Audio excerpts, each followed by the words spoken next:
जय भोलेनाथ, जय जगन्नाथ। कल धाराली नामक ग्राम उत्तरकाशी उत्तराखंड में बहुत ही दर्दनाक घटना घटी है। प्राकृतिक आपदा आई है और ऐसी आपदा थी कि पूरा गांव ही बह गया। मेरे को तुरंत सूचना मिल गई थी, एक फ़ोन आ गया था उत्तराखंड से ही। मेरा सोशल नेटवर्क थोड़ा ज़्यादा है तो एक फ़ोन आ गया था, उसने बताया मेरे मित्र ने कि ऐसे ऐसे घटना हो गई। तो मैंने पोस्ट खुद अभी कर दी थी। साथ साथ ही मैंने इस चैनल पर 4 बार जल से आपदाएं, जल से दुर्घटनाएं, जल प्रलय की स्थिति पर वीडियो बनाया है और चारों बार सटीक फलादेश रहा है। अब मेरे मित्र तिवारी जी है प्रयागराज से, उन्होंने भी पूछा है। और हिमाचल में भी कभी इतनी बड़ी दुर्घटनाएं जल से देखी नहीं जाती जितनी हिमाचल में अब देखी गई हैं। उत्तराखंड के पहाड़ कच्चे हैं, उनका खिसक जाना कोई बड़ी घटना नहीं है, लेकिन हिमाचल के पहाड़ पक्के पहाड़ हैं। मैंने दोनों क्षेत्र पैदल घूमकर देखे हुए हैं। हिमाचल के पहाड़ पक्के पहाड़ है, पहाड़ों का खिसकना एक बड़ी घटना मानी जानी चाहिए हिमाचल के पहाड़ों की। खैर, विकास है जो ये हो रहा है ये विनाश ही है। और मेरे को ऐसा लगता है कि कभी न कभी ऐसी घटनाएं होंगी कि पूरे शहर के शहर ही, जिले के जिले ही तबाह हो जाएंगे। खैर, इसमें हम कुछ नहीं कर सकते हैं, हम बड़े असहाय हैं, सामान्य प्राणी हैं, रोटी खा लेते हैं और सो जाते हैं। खैर, इसमें कुछ नहीं कर सकते हम, लेकिन ऐसी आपदाएं अब आगे आएंगी, उनके लिए हमें तैयार रहना चाहिए। कोई ये माने कि दुनिया जैसे 2020 से पहले चलती थी वैसी चलेगी, तो वैसी नहीं चलेगी। कुछ षड्यंत्र हैं, कुछ दुष्चक्र हैं, कुछ प्रकृति की प्रतिक्रिया है, कुछ ईश्वरीय न्याय है। सब कुछ का समावेश ये है जो आप देख रहे हैं युद्ध और आपदाओं के माध्यम से। और जैसा भूकंप रूस में आया है, ऐसा किसी घनी आबादी के क्षेत्र या बीजिंग, मुंबई या दिल्ली में आ जाता तो लाशों की गिनती कर पाना भी संभव नहीं था, लाखों में मृत्यु हो जाती।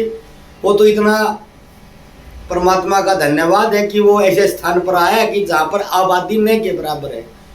रूस अपने आप में एक बहुत बड़ी दुनिया है, बहुत बड़ा क्षेत्र है।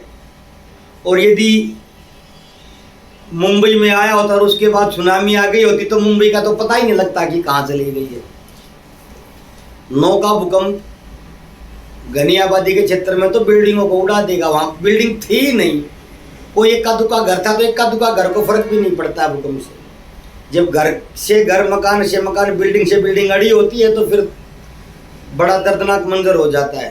खैर, मेरे मित्र तिवारी जी ने पूछा है कि ये जल की स्थिति कब तक रहेगी। प्रयागराज में बाढ़ आई हुई है, मेरे हरियाणा में भी जींद के क्षेत्र में, भिवानी के क्षेत्र में और अन्य कई क्षेत्रों में बाढ़ की स्थिति बन गई है। तो मैं ज़्यादा लंबा विश्लेषण तो नहीं करूँगा कि 25 साल तक तो कुछ शायद ही बचे। मैं ये गारंटी दे रहा हूँ, शायद ही कुछ बचे। 20 साल 15 साल आप मेरे से पूछे तो वहाँ पर कुछ शायद ही बच पाए। मैं तो ईश्वर से प्रार्थना करूँगा कि मेरी वाणी सत्य हो जाए। लेकिन ये जितने बड़े षड्यंत्र हैं वो आप जानते हो, नहीं जानते तो वीडियो फिर डाल देंगे, चैनल ही उड़ेगा, उससे ज़्यादा क्या होगा। कल से ही डाल देंगे, कोई बोलेगा तो। लेकिन आप समझिए बात को, शनि ग्रह 13 जुलाई को वक्री हुए थे और 28 नवंबर को मार्गी होंगे। मैं सूत्र को साथ बताता हूँ। कुछ लोग छोटी सी पोस्ट डालते हैं, जल प्रलय होने वाली, जल से दुर्घटना, अग्नि से बचें, वो बच नहीं पाएगा। सिखाना उद्देश्य होता है, सिखाने के कारण, सिखाने के लिए बताया जाता है। नहीं, सिखाना नहीं, उन्होंने तो अपना मार्केटिंग करनी होती है। तो मैं सूत्र साथ में ही बता दे रहा हूँ। शनि देवता मीन राशि में स्थित हैं, जो कि जल तत्व की राशि है। और मीन राशि के स्वामी देवगुरु बृहस्पति अतिचारी है, जो कि वायु तत्व की राशि मिथुन राशि में अतिचारी है। और शनि फिलहाल अभी इस समय वक्री है। 13 जुलाई को वक्री हुए थे और 28 नवंबर तक वक्री रहेंगे। 28 नवंबर को मार्गी होंगे। 138 दिन का ये कालखंड है इनका, और जिसमें से अभी 23 दिन ही गए हैं। तो 28 नवंबर तक स्थितियां जल के कारण नाजुक रहे। बरसात न होगी तो भी कहीं बादल फट सकता है, कोई किश्ती डूब सकती है, कोई जहाज, बड़ा जहाज़ों में आजकल ऐसा नहीं 10 20 50 आदमी होते हैं, पूरा शहर का शहर होता है, जहाज भी डूब सकता है। ऐसी बहुत सी घटनाएं हो सकती हैं।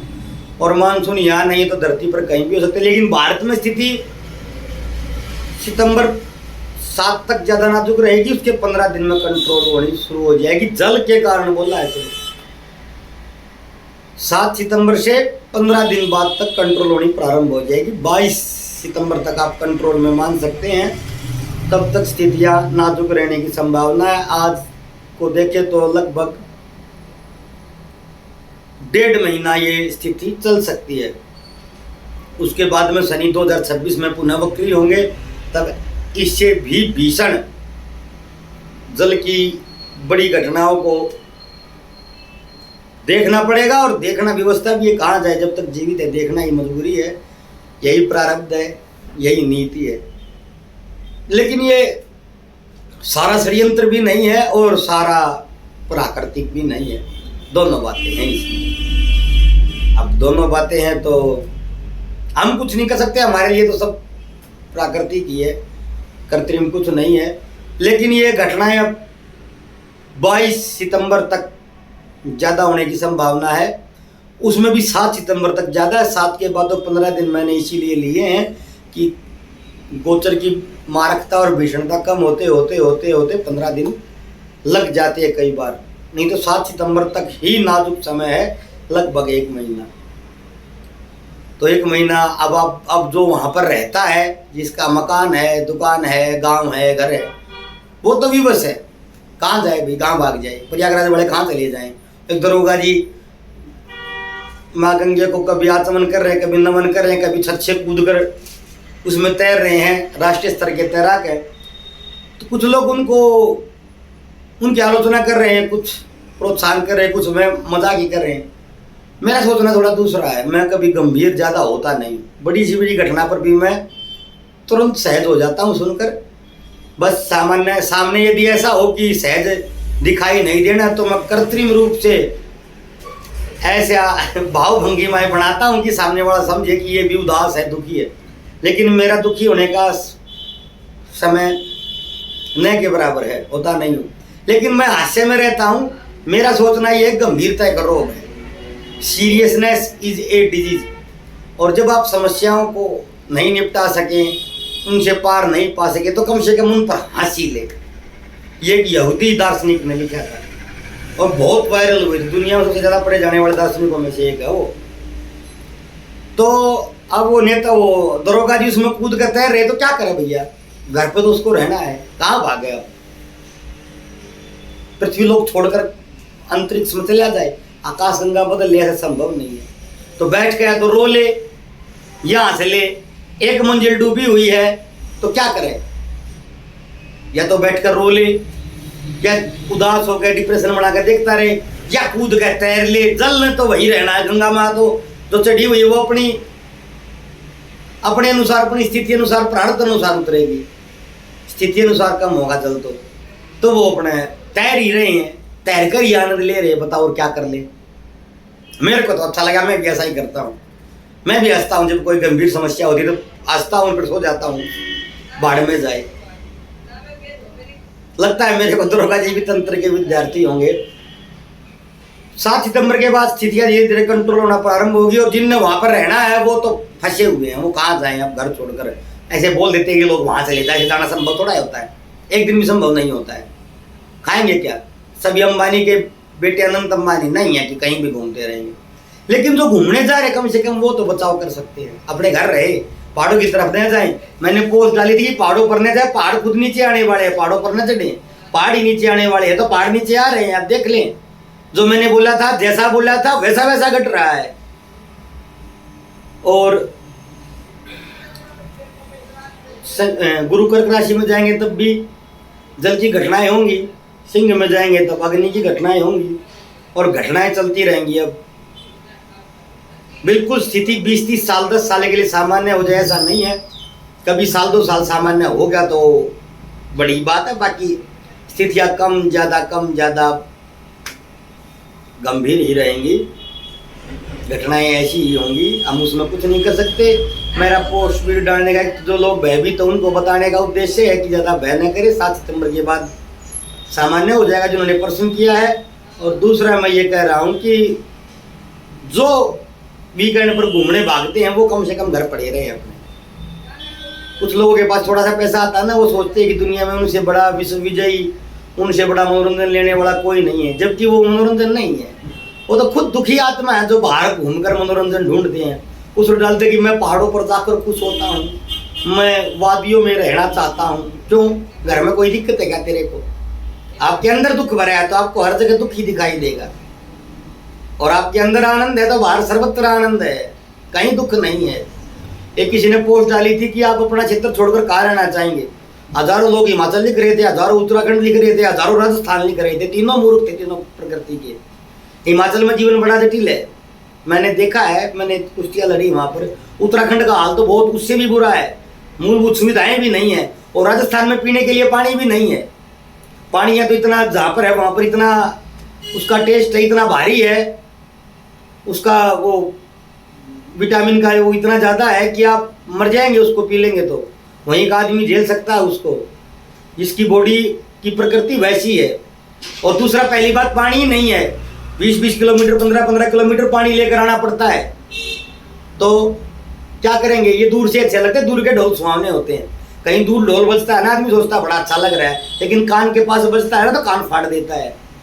और जून जुलाई अगस्त में इतनी भयानक गर्मी होती है कि पूछो मत। ऐसा होता है तवे पर रख दिया हो गर्म पर, तवे पर मक्का रखते हैं ना, फूल कर ऐसे पॉपकॉर्न हो जाता है, ऐसे हो जाएंगे वहाँ पर। जिनको अनुभव नहीं है, जो वहीं के हैं वही झेल लेते हैं। मेरा राजस्थान में भी रहना हुआ, मामा जी मेरे वही रहते हैं, डिस्ट्रिक्ट झुंझुनू और चूरू के बॉर्डर पर छोटा सा कस्बा है मंडरेड़ा में रहते हैं। तो मैंने झुंझुनू, चूरू और सीकर तो सारा ही लगभग देखा हुआ है। तो इतना सरल नहीं होता है, अपने घर रहें, आनंद से रहें। आनंद आपके भीतर होता है, आनंद स्वभाव है, बाहर नहीं मिलता है कि उत्तराखंड में मिलेगा तो हिमाचल में मिलेगा तो कुल्लू जी में मिलेगा तो राजस्थान जी में मिलेगा, नहीं मिलता है कहीं भी। ऐसा हो रहा होता तो उत्तराखंड और हिमाचल और राजस्थान में किसी को डिप्रेशन आया ही नहीं होता, सभी आनंदमय होते, वहाँ पर तो स्वर्ग का निर्माण हो गया होता है। ऐसा नहीं है, सभी वहीं भी दुखी है, वहाँ भी दुखी है तो वहाँ भी दुखी, हमसे ज़्यादा दुखी है। उनको रोजी रोटी की समस्याएं बहुत ज़्यादा, कम से कम हरियाणा में और दिल्ली में समस्याएं रोजी रोटी की कम है, क्योंकि कमाने के साधन ज़्यादा होते हैं बड़ी सिटी में। कुछ लोग गांव में ही भागते रहते। गांव पर कभी बोलूँगा तो ऐसा बोलूँगा कि लोग कान में रूही डाल लेंगे। तो अपने घर रहें, आनंद से रहें। 7 सितंबर के बाद स्थितियाँ एक बार सामान्य जरूर होंगी, उसके बाद गुरु सिंह में जाएंगे, कर्क में जाएंगे, तब बेशक बिगड़ जाएं। एक बार जल के मामले में, जल को लेकर सामान्य होंगी। जो प्रश्न आया था बता दिया है। अगर ज़्यादा लोगों ने बोला तो कल से 5 वीडियो कम से कम बनाने पड़ेंगे मेरे को इस पर। एक वीडियो में नहीं बताया जाएगा कि डीप स्टेट और अदृश्य सरकार और विश्व सत्ता क्या क्या है, लेकिन 5 वीडियो में बता दूंगा मैं। और ऐसा बता दूंगा कम से कम जो आपने सोशल मीडिया पर या यूट्यूब पर नहीं सुना होगा।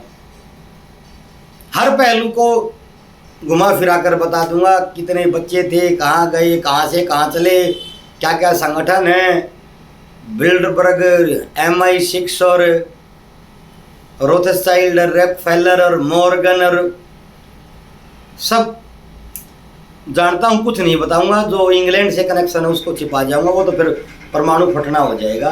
परमाणु फाड़ने की स्थिति नहीं है अभी।